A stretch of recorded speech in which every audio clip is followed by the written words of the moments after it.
በስጋ የተገለጠው ማን ነው? መጽሐፍ ቅዱስ ምን ይላል? በስጋ ስለተገለጠው ምን ይላል? የግድ መጣ ተገለጠ የሚባል ቦታ ላይ በሙሉ ስጋ እየጨመራችሁ ያልተጻፈ ነገር ማንበብ የለብንም። ስለዚህ ያልተጻፈን አትጨምሩበት፣ ከተጻፈው አትለፍ ይላል መጽሐፍ ቅዱስ። እንዳይዘልፍህ ሐሰተኛም እንዳትሆን በቃሉ አንዳች አትጨምር ነው የሚለው ምሳሌ መጽሐፍ ምዕራፍ 30 ቁጥር 5 እና 6። በቃሉ የእኛን ሐሳብ የእኛን አስተምህሮ የእኛን ዶክትሪን ለማጠናከር ተብሎ የሚጨመሩ ቃላቶች መኖር የለባቸው። የሰው ልጅ እየበላና እየጠጣ በስጋ መጣ አይልም። የሰው ልጅ መጣ ነው እንጂ የሰው ልጅ በስጋ መጣ አይልም። የሰው ልጅ መጣ የሚል 40 ሳያ ነው የመጠየቁ። የሰው ልጅ መጣ የሚል እኮ አይደለም የሚጠየቁ። የሰው ልጅ በስጋ መጣ የሚል ግን አይልም። የሰው ልጅ ሲል አልቋል። እዛ ጋር ስጋ ሳይኖረው የሰው ልጅ አልተባለማ። ስጋ የሌለውን ነገር እኮ አይደለም የሰው ልጅ የተባለው፣ ስጋ አለው። ስለዚህ ስጋ በስጋ መጣ መባል አይሆንም። በጥንቃቄ እንደተጻፈ በጥንቃቄ ማንበብ እንዴት ይከብዳል! ይሄ እኮ ነው በየሃይማኖቱ ቤት በየቀኑ ዶክትሪን እንደ ሱቅ በደረቴ እየተፈበረከ እኮ የሚሄደው እኮ እንደዚህ አንዳንድ ቃላቶች እኮ እየተጨመሩ እኮ ሰባሪ ነኝ የሚል ሁሉ ሰባኪ ነኝ ያለ ሁሉ ምን ያለ ሁሉ እየወጣ ማት ነገር የሚናገርበት ዘመን ላይ ደረስነው እኮ። የሚያስቆምጠው ተጻፈም ምን አለበት ይችን ብንጨምር? አትጨምርም። ታዲያ በምን መጣ ታዲያ?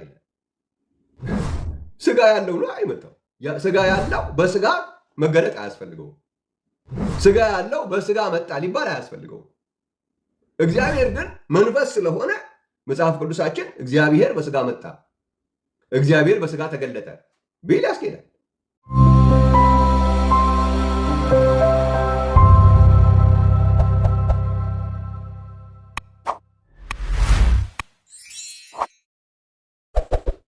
ለዛሬ ግን በስጋ የተገለጠው ማን ነው የሚለው ላይ ነው ትንሽ ጊዜ መወስደው።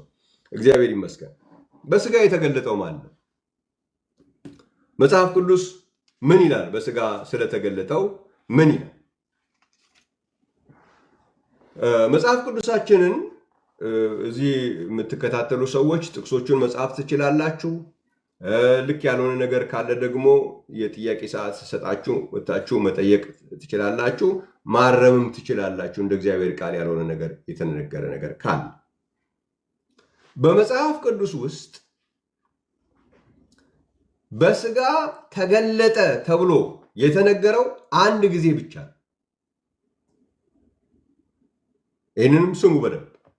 በስጋ የተገለጠ ሚል የለም ብሏል ብላችሁ ዝም ብላችሁ እንደዚህ ያደረጋችሁ ጊዜ አትፍጁ። አጥንቼ አንብቤ አይቼ ነው የምነግራችሁ። ይሄ የለም የሚል ሰው ካለ ደግሞ ወጥቶ ሊነግረኝ ይችላል። በስጋ ተገለጠ የሚል አንድ ጊዜ ተቀምጦ ከዛ ውጪ መጣ፣ ተገለጠ የሚሉ ቃላቶች አሉ። መጣ፣ ተገለጠ። እነዚህ መጣ ተገለጠ የሚሉ ቃላቶች ለምሳሌ አንዳንዶቹን ላንብብላችሁ። የግድ መጣ ተገለጠ የሚባል ቦታ ላይ በሙሉ ስጋ እየጨመራችሁ ያልተጻፈ ነገር ማንበብ የለብንም። በጣም በጥንቃቄ ከዚህ በፊትም እንዳልኩት በጣም በጥንቃቄ ተቀምጧል በእግዚአብሔር ቃል ላይ። ስለዚህ ያልተጻፈን አትጨምሩበት፣ ከተጻፈው አትለፍ ይላል መጽሐፍ ቅዱስ። እንዳይዘልፍህ ሐሰተኛም እንዳትሆን በቃሉ አንዳች አትጨምር ነው የሚለው ምሳሌ መጽሐፍ ምዕራፍ 30 ቁጥር 5 እና 6። በቃሉ አንዳች አትጨምር። የእኛን ሐሳብ የእኛን አስተምህሮ የእኛን ዶክትሪን ለማጠናከር ተብሎ የሚጨመሩ ቃላቶች መኖር የለባቸው። አንድ ጥቅስ ለምሳሌ ሉቃስ ምዕራፍ 17 ላይ ባነብ ሉቃስ ምዕራፍ 17 ጥቅስ መያዝ የምትፈልጉ ጥቅስ ያዙ። ቪዲዮ መቁረጥ የምትፈልጉም ቁረጡ ከዚህ ጀምራችሁ።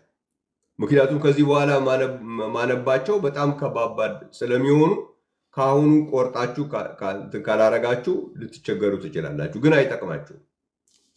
ምክንያቱም ዘመኑ የቴክኖሎጂ ዘመን ነው። ሁሉ ሰው ሙሉውን የሚያዳምጥበት ዘመን ስለሆነ ራሳችሁን ነው የምታስገምቱት በመቆራረጥ። ሉቃስ መጽሐፍ ምዕራፍ 17 ቁጥር 30 ላይ ምን ይላል? እንደዚህ ይላል፣ የሰው ልጅ በስጋ በሚገለጥበት ቀን እንዲሁ ይሆናል አይልም።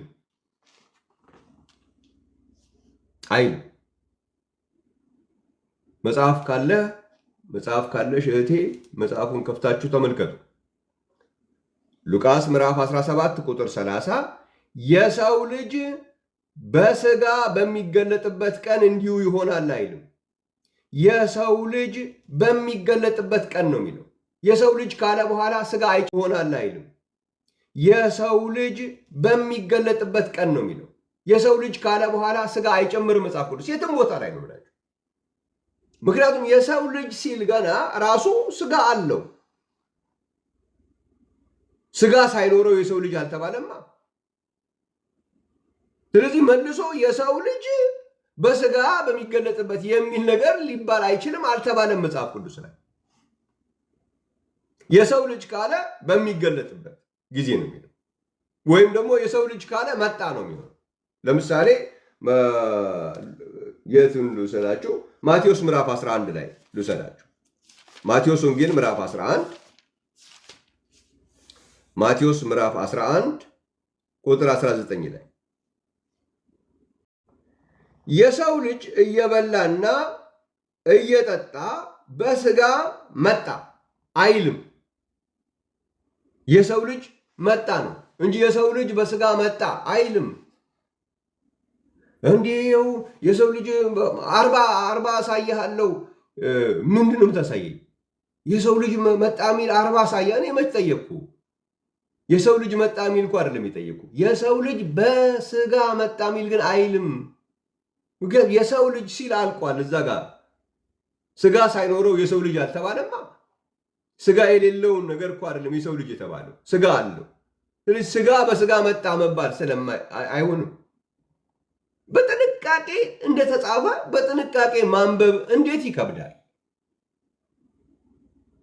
ይሄ እኮ ነው በየሃይማኖቱ ቤት በየቀኑ ዶክትሪን እንደ ሱቅ በደረቴ እየተፈበረከ እኮ የሚሄደው እኮ እንደዚህ አንዳንድ ቃላቶች እኮ እየተጨመሩ እኮ ቀላል የሚመስሉ አንድ ቃል ሲጨመር አንድ ፊደል አንድ ቀቺ ምን አላት እየተባለ ሲጨመር እኮ ነው ዛሬ እንደዚህ ለሰው በሙሉ ለያዥ ለገናዥ እስከሚያስቸግር ድረስ ሰው በየአቅጣጫው ግራ እየተጋባ ያለው። አስተማሪ ነኝ የሚል ሁሉ፣ ሰባኪ ነኝ ያለ ሁሉ፣ ምን ያለ ሁሉ እየወጣ ማት ነገር የሚናገርበት ዘመን ላይ ደረስነው እኮ።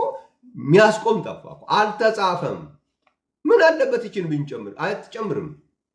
ታዲያ በምን መጣ ታዲያ? ይላል ስጋ ያለው ነው አይመጣው እንጂ ስጋ ያለው በስጋ መገለጥ አያስፈልገውም። ስጋ ያለው በስጋ መጣ ሊባል አያስፈልገውም።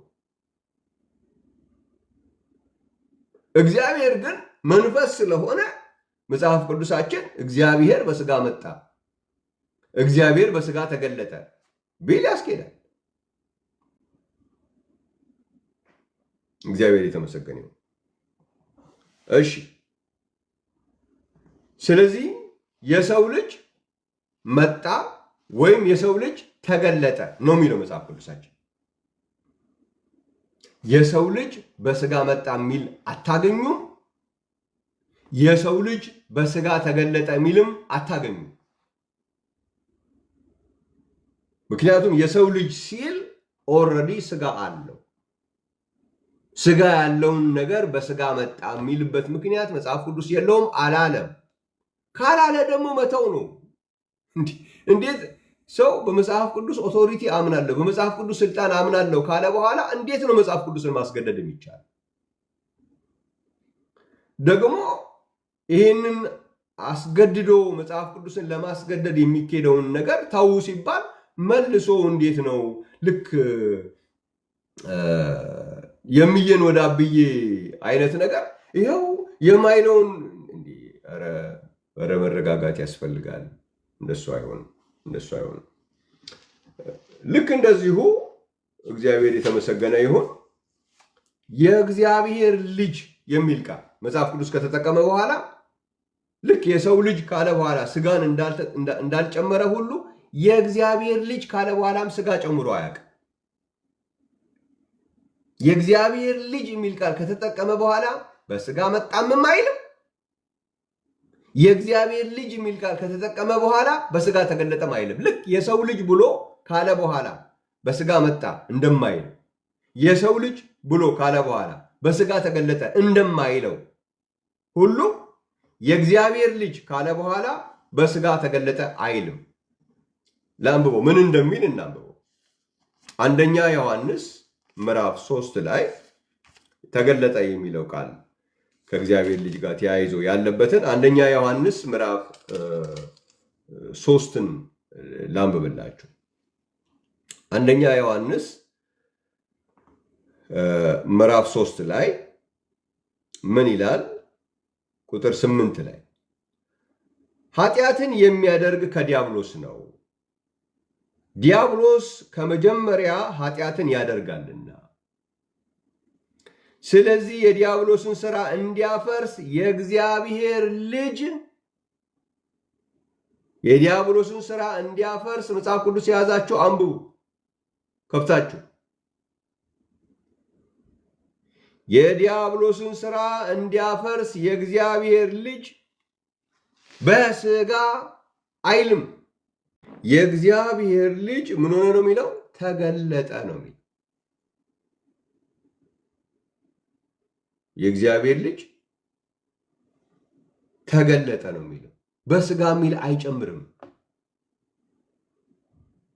አቃተው እንዴ? የምናወራው እኮ እግዚአብሔር እኮ ነው፣ ሰዎች አይደሉም። የዚህ ባለቤት ሰዎች እኮ አይደሉም፣ እግዚአብሔር እኮ ነው። አንደኛ ጢሞቴዎስ ላይ በስጋ ተገለጠ የሚለውን የጻፈ እግዚአብሔር እዚህ ቦታ ላይ የእግዚአብሔር ልጅ በስጋ ተገለጠ ለምን አላለ? አይባልማ። የእግዚአብሔር ልጅ ሲል ኦልሬዲ ስጋ አለው። ከአንቺ የሚወለደው ቅዱሱ የእግዚአብሔር ልጅ ይባላል። ከአንቺ የሚወለደው። ስለዚህ ከድንግል የተወለደው ስጋ ሳይኖረው ነው እንዴ የተወለደው? ታዲያ እንዴት ነው የእግዚአብሔር ልጅ ስጋ ያለው ስጋ በስጋ ተገለጠ ተብሎ የሚጻፈው? ስለዚህ አልተባለም። ያልተጠየቀ እየመለሳችሁ አንዴ 40 ጥቅስ እንስጣችሁ። የእግዚአብሔር ልጅ በስጋ ተገለጠ የሚል 40 ጥቅስ እንስጣችሁ። እንኳን 40 ሽራፊ የለም።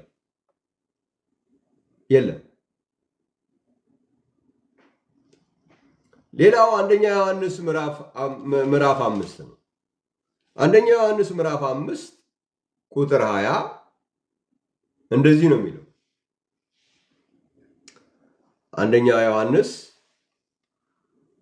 ምዕራፍ 5 ቁጥር 20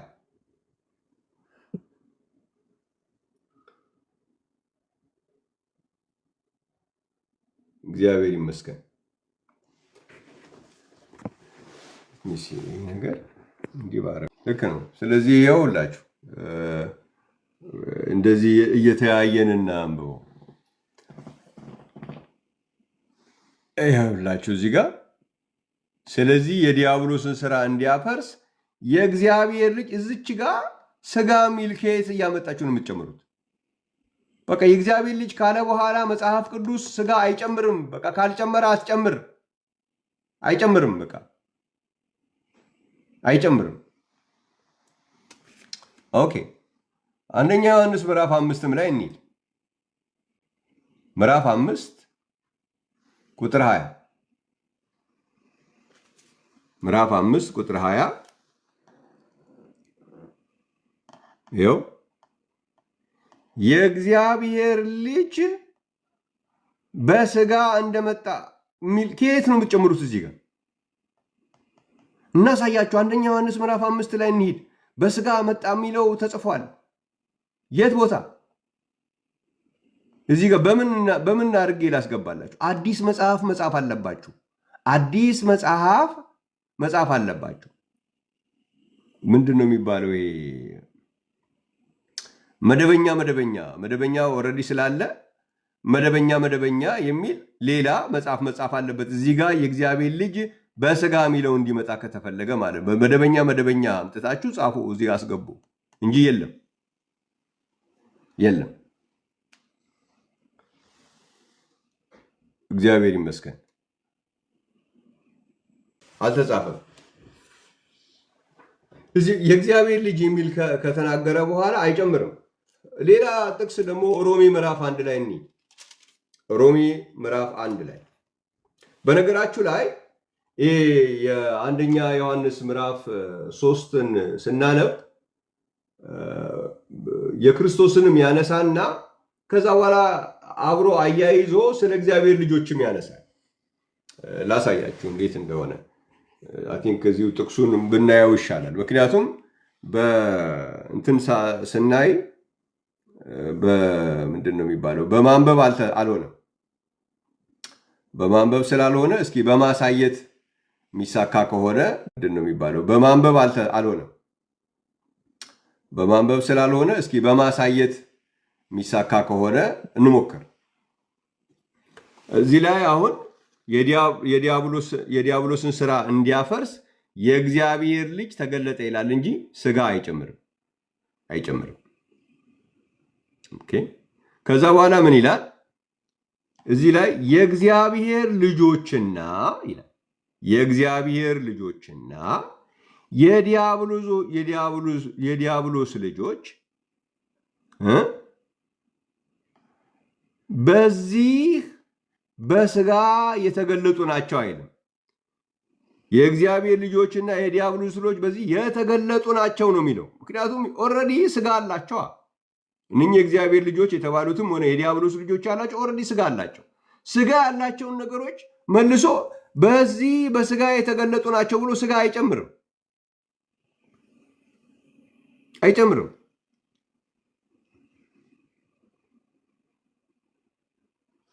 እግዚአብሔር ይመስገን። ቅድም ያነበብነውንም የሉቃስንም ስናነብ አይታችኋል። ግን አሁን እንደዚህ እያየነው ላድርገውና ያው እግዚአብሔር የተመሰገነ ይሁን። ሉቃስ 17 ቁጥር 30 ላይ ያለው ይኸው ሳነበው ያላያችሁ እዚህ ጋር የሰው ልጅ በስጋ በሚገለጥበት ቀን እንዲሁ ይሆናል አይልም። የሰው ልጅ ካለ በኋላ ስጋ አይጨመርም። እዚህ ጋር አይጨመርም። ኦልሬዲ የሰው ልጅ ሲል ስጋ አለዋ። ስለዚህ እዚህ ጋር ስጋ የለም። የሰው ልጅ በስጋ በሚገለጥበት እያላችሁ የምትጨምሩ ከየት እንዳመጣችሁት አናቅምኝ። አልተጻፈም። የሰው ልጅ ካለ በኋላ ስጋ አይጨምርም። ቀጥታ የሰው ልጅ ካለ በኋላ በሚገለጥበት ብሎ ነው የሚቀጥለው መጽሐፍ ቅዱስ። አይጨመርም። ማቴዎስ ወንጌል ምዕራፍ 11 ያነበብኩላችሁንም ልናየው እንችላለን። ማቴዎስ 11 ቁጥር 19 እዚህ ጋም የሰው ልጅ ይላል 19 የሰው ልጅ እየበላና እየጠጣ በስጋ መጣ አይልም። ስጋ እዚህ ጋር አይጨመርም። በቃ መጣ ብለህ ነው የምትቀጥለው። በቃ ምክንያቱም ኦልሬዲ የሰው ልጅ ስትል የሚበላ የሚጠጣ ኦልሬዲ ስጋ አለው። እዚህ ኦልሬዲ ስጋ ያለውን የሰው ልጅ መልሰ መጣ የሚለው ጋር እዚህ ጋር በስጋ መጣ የሚባል አይጨመርም። የለም። እግዚአብሔር የተመሰገነ ይሁን። ሮሜ መጽሐፍ ምዕራፍ 1 ላይ ሮሜ ምዕራፍ 1 ላይ እዛ ጋም እኮ በስጋ ተገለጠ ልጁ ይላል አይልም። እንደዛ አይልም። እስኪ እናንበው። ሮሜ ምዕራፍ 1 ቁጥር 3 ላይ ይህም ወንጌል በስጋ ከዳዊት ዘር ስለተወለደ፣ ስለዚህ በስጋ የተወለደው ኬት ነው? ከዳዊት ዘር ነው።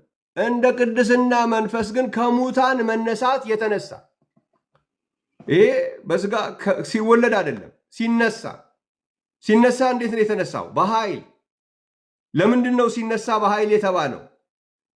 ሲሞት ወይም ሲሰቀል በድካም ነው የተሰቀለው። ምን ማስረጃ አለን?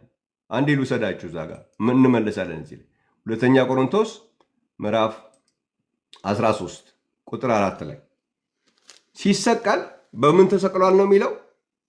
እዚህ በድካም ተሰቅሏልና። ሲሰቀል በድካም ነው፣ ነገር ግን በእግዚአብሔር ኃይል በሕይወት ይኖራል።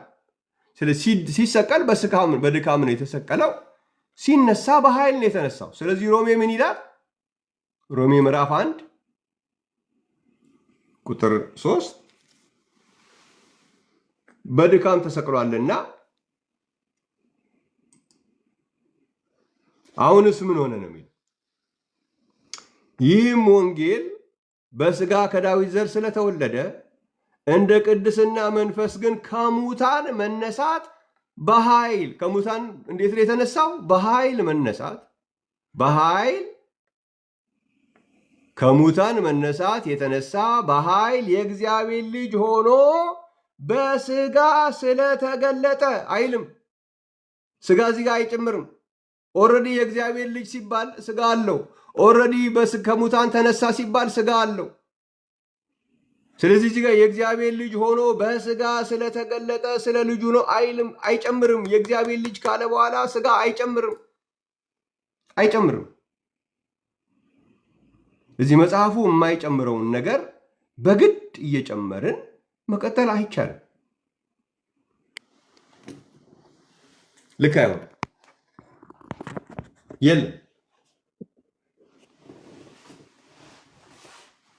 የለም። ስለዚህ የሰው ልጅ መጣ ወይም የሰው ልጅ ተገለጠ፣ የእግዚአብሔር ልጅ መጣ፣ የእግዚአብሔር ልጅ ተገለጠ ነው የተጻፈው። የሰው ልጅ በስጋ መጣ ሚልም የለም። የሰው ልጅ በስጋ ተገለጠ ሚልም የለም። የእግዚአብሔር ልጅ በስጋ መጣ ሚልም የለም። የእግዚአብሔር ልጅ በስጋ ተገለጠ ሚልም የለም። ስጋ የሚባል ነገር የእግዚአብሔር ልጅ ካለ በኋላ ወይም የሰው ልጅ የሚል ቃል ከተጠቀመ በኋላ መጽሐፍ ቅዱስ ስጋ የሚል ቃል አይጠቀምም። መጽሐፍ ቅዱስ ካልተጠቀመ እኛም መጠቀም የለብንም። ታዲያ ምን ጋ ነው የሚጠቀመው? እግዚአብሔር የተመሰገነ ይሁን። ስም ከተጠቀመ ለምሳሌ ኢየሱስ ክርስቶስ ካለ ተገለጠን ማለት ነው። ተገለጠን በስጋ ተገለጠን የሚጠቀመው አንድ ቦታ ነው። እሱን አሳያቸዋል። በስጋ መጣ የሚለውን ቃል መጽሐፍ ቅዱስ ስም ከተጠቀመ ይጠቀማል። ለምሳሌ አንደኛ ዮሐንስ ምዕራፍ 4 ላይ ይህንንም መጽሐፉ ላይ ልውሰዳችሁና እያየነው እንትን እንድናረግ አንደኛ ዮሐንስ ምዕራፍ 4 ላይ እያነበብነው እናየዋለን። አንደኛ ዮሐንስ ምዕራፍ 4 እግዚአብሔር ይመስገን። መጽሐፍ ቅዱስ የያዛችሁ ሰዎች ልትከፍቱ ትችላላችሁ። ያው እዚች ላይ ቁጥር 3 የእግዚአብሔር ልጅ በስጋ እንደመጣ አይልም። አያችሁ፣ ስም ነው እዚህ ጋር ያለው። የኢየሱስ ክርስቶስ በስጋ እንደመጣ ነው የሚለው። የተጠየቀው የሰው ልጅ ወይም የእግዚአብሔር ልጅ ብሎ መጽሐፍ ቅዱስ ካለ ግን ስጋ የሚባል ነገር አይጨምርም። የሰው ልጅ ስትል ኦልሬዲ ስጋ አለው። የእግዚአብሔር ልጅ ስትል ኦልሬዲ ስጋ አለው። ከአንቺ የሚወለደው ነው ቅዱሱ የእግዚአብሔር ልጅ ይባላል የተባለ። ስለዚህ የተወለደው ስጋ የሌለው አይደለም፣ ስጋ ያለው ነው የተወለደው። ስለዚህ የተወለደው የእግዚአብሔር ልጅ ነው። እዚህ ጋር ኢየሱስ ክርስቶስ ነው የሚለው ስም ነው። ሌላ ቦታ ላይ ስም ሲጠቀስ የሚባልበት ደግሞ ላሳያቸው። ሮሜ መጽሐፍ ምዕራፍ 8 ላይ ሮሜ ምዕራፍ 8 ክርስቶስ የሚለው ስም ይመጣል እዛ ጋር። ሮሜ ምዕራፍ 9 ይቅርታ፣ ሮሜ ምዕራፍ 9 ቁጥር 5 ላይ ኦኬ፣ አባቶች ለእነሱ ናቸውና ከእነርሱም የእግዚአብሔር ልጅ ወይም የሰው ልጅ አይልም። የሰው ልጅ የሚል ካለ በኋላ ስጋ አይጠቀምም። የእግዚአብሔር ልጅ የሚል ቃል ከተጠቀመ በኋላ ስጋ አይጠቀምም መጽሐፍ ቅዱስ። ክርስቶስ በስጋ መጣ ነው። የእግዚአብሔር ልጅ የሚል ቃል እዚህ ጋር ግን የሚጠቀምባቸው ቦታዎች በሙሉ ስጋ አይመጣም። የሰው ልጅ ያለበት ቦታ ሁሉ ላይ ስጋ አይመጣም። ስም ግን ከተጠቀመ ክርስቶስ የሚለውን ስም ወይም ደግሞ ኢየሱስ ክርስቶስ የሚለውን ስም ከተጠቀመ ግን በስጋ መጣ የሚለውን ቃል ይጠቀማል። ያውም ተገለጠን አይጠቀምም። ስምም ሲጠቀም ተገለጠን አይጠቀምም መጽሐፍ ቅዱስ። እግዚአብሔር ይመስገን። ክርስቶስ የሚለውንም ተጠቅሞ ወይም ኢየሱስ ክርስቶስ የሚለውንም ሲጠቀም ተገለጠ የሚለውን ቃል አይጠቀምም። በስጋ ተገለጠ የሚለውን ቃል የሚጠቀመው አንድ ቦታ ላይ ብቻ ነው። ስለዚህ ዝም ብሎ ሁሉ ቦታ ላይ ይሄ እየተኬደ እዚህ ጋር ይላል እዛ ጋር ይላል የሚባል ነገር ትክክል አይሆንም። በስጋ ተገለጠ የሚለውን መጽሐፍ ቅዱስ የሚጠቀም አሁንም በደንብ ስሙ። በስጋ መጣ የሚለውን አይደለም ያልኩት። በስጋ ተገለጠ የሚለውን የሚጠቀመው አንድ ቦታ ላይ ብቻ። አይ ከዛ ውጪ ሌላ ቦታ ላይ አለ የምትል ሰው ካለ 40 የምትሉ ሰዎች 40 አይደለም 2 ማሳየት ስለማትችሉ እዚህ ነው ማሳየት ያለባቸው። አሁን እዚህ ያለ አድርሱልኝ የምትሉት ነገር አይጠቅምም። እዚህ ቁጭ ብላችሁ እየሰማችሁኝ ቆይታችሁ ለፓስተር በረከት አድርሱልኝ የሚባል ነገር የለም። ግልግ ጊዜ ሲሰጣችሁ ገብታችሁ ማሳየት ነው። የት ቦታ ላይ ነው በስጋ ተገለጠ የሚለውን የሚጠቀመው መጽሐፍ ቅዱስ? አንደኛ ጢሞቴዎስ ምዕራፍ 3 ላይ አንደኛ ጢሞቴዎስ ምዕራፍ 3 ላይ እንደዚህ ይላል። እግዚአብሔር የተመሰገነ ይሁን። አንደኛ ጢሞቴዎስ ምዕራፍ 3 እግዚአብሔር ይመስገን። ይህችንም እንግዲህ እንደተለመደው እዚህ ላይ እንያት እንደተጻፈው የተጻፈውን እያየን ብናወራ እዚህ ላይ አንደኛ ጢሞቴዎስ ምዕራፍ 3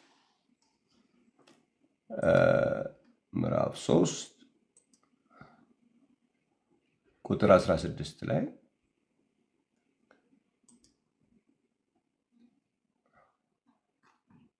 ኦኬ እዚህ ላይ ብዘገይ ግን በእግዚአብሔር ማደሪያ ቤት መኖር እንዴት እንደሚገባ ታውቅ ዘንድ እጽፍልሃለሁ። ቤቱም የእውነት አምድና መሰረት የሕያው እግዚአብሔር ቤተ ክርስቲያን ነው። እግዚአብሔርንም የመምሰል ምስጢር ያለ ጥርጥር ታላቅ ነው፣ በስጋ የተገለጠ። እዚህ ጋር ያለው በስጋ መጣ አይደለም፣ በስጋ ተገለጠ የሚል እዚህ ነው ያለው። በመንፈስ የጸደቀ ለመላእክት የታየ በአሕዛብ የተሰበከ በዓለም የታመነ በክብር ያረገ። ከዚህ ቦታ ውጪ በስጋ ተገለጠ የሚል ቃል መጽሐፍ ቅዱስ ውስጥ ሌላ ቦታ የለም።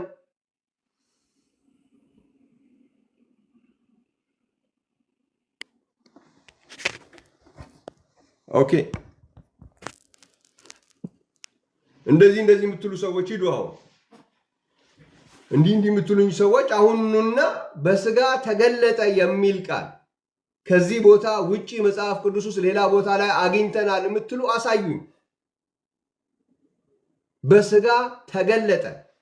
አሁን የምናገረውን ነገር በደንብ ስሙ። መጀመሪያ እንደዛ እንደ ቤተ መቅደሱ ግንቡን ሲያፈርሰው አንስቼ አፈርሰዋለሁ ብሏል ምናምን እየተባለ ሌላ በዛ በኢየሱስ ዘመን ሲሰራ የነበረውን ድራማ አሁን እዚህ አትሱ። በስጋ ተገለጠ የሚል የለም ነው ያልኩት እንጂ ሄዳችሁ በስጋ መጣ የሚል ቃል አለ፣ ይኸው በስጋ መጣ የሚል እኮ እዚህ ጋር አግኝተናል ብላችሁ ብታነቡ በስጋ ተገለጠ የሚል ቃል ያለው አንደኛ ጢሞቴዎስ ምዕራፍ 3 ቁጥር 16 ላይ ብቻና ብቻ ነው ብያለሁ። ቆይ እንገራችሁ።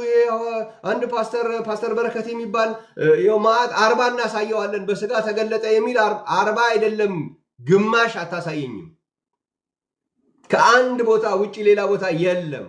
በቃ ይህንን አንብቤ አይቼ አገላብጬ የተጠነቀቀ ነገር ነው የተናገርኩት። ይህን ነገር ግን አይ አይደለም በስጋ ተገለጠ የሚለው በሌላ ቦታ ላይም አለ፣ አምጣውና እናየዋለን።